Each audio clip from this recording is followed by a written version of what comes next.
So I'm going to be using I3S for doing spot identification on Western toads. So I'm going to open up my file, and here's an image of a Western toad that I haven't processed as of yet.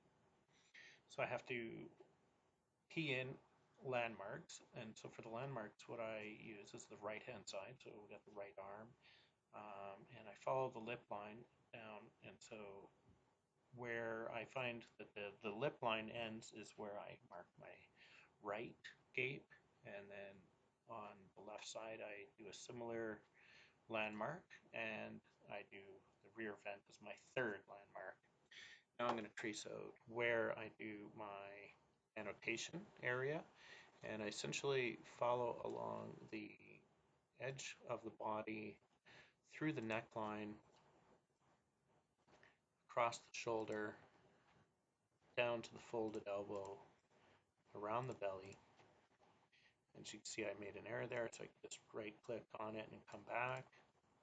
And it doesn't really have to be all that precise.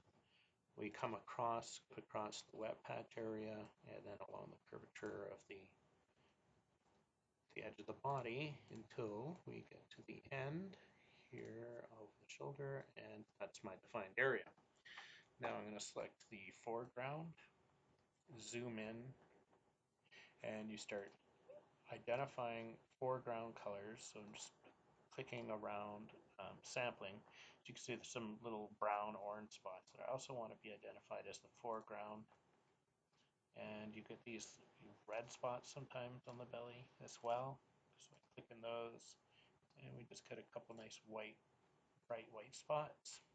Now I'm going to do the background pixels, sampling in the background, which is oftentimes harder, because you can see you got kind of a creamy white, whereas a lighter white.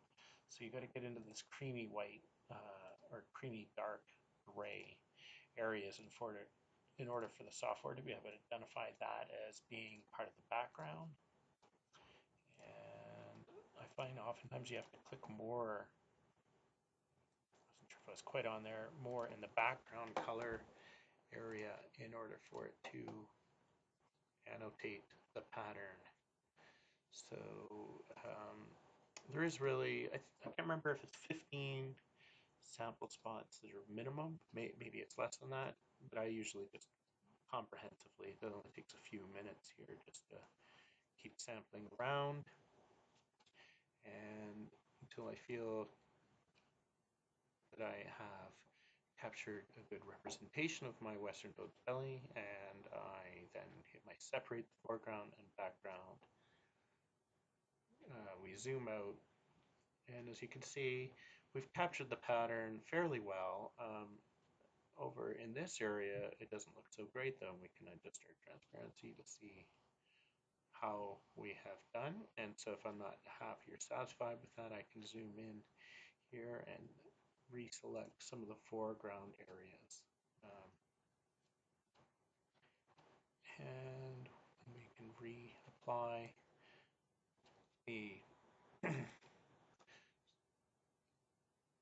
tool, and now you can see that we've captured a little bit more. Now, the fact that it's a little messy on this side, this is not a huge problem, because we don't need a perfect capture of the image. We just need an approximation, because it will allow you to filter through all of the different toad patterns later on, and it's just, if it finds something similar, it will show you a comparison anyway, and I'll be showing you that later in the video.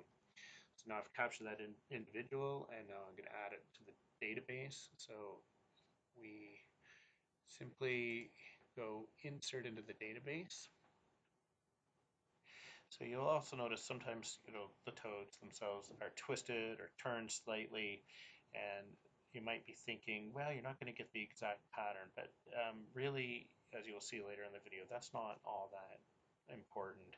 What is important is that you're getting the general pattern, and it will go through even individuals that are very different in appearance from this, and allow you to be able to compare them later on. So you will see a match, and you compare all the individuals that are in your database And this is actually going to say that I've processed this individual BS. This is I3S Pattern Plus, version 4.1. It was published in by last name of the author is Speed in 2007.